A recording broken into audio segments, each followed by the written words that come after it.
கால அளவுகளை விவரிக்கும் விதமானது இது.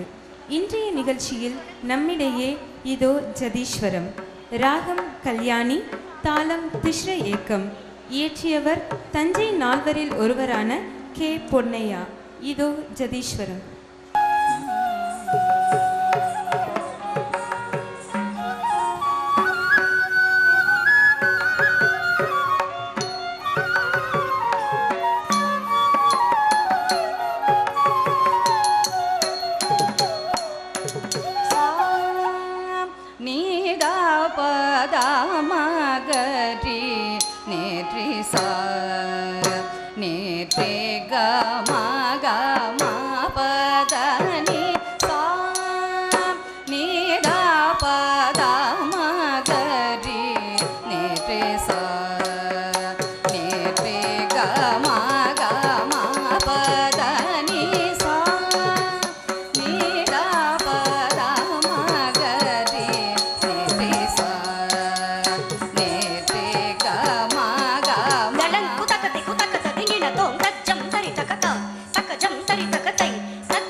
Magari சற்றே கம பக மா பத நி பத நி சற்றே சா நீத பத மகரே நேற்றே சா நேற்றே கம கம பத நி சா நீத பத மகரே நேற்றே சா நேற்றே கம கம பத நி நீ சா நி த ப ம கம பத நி சதி நி சத நி ப ம பத நி த ப ம க த ம க ரி சதி நி சதி க ம ப க ம பத த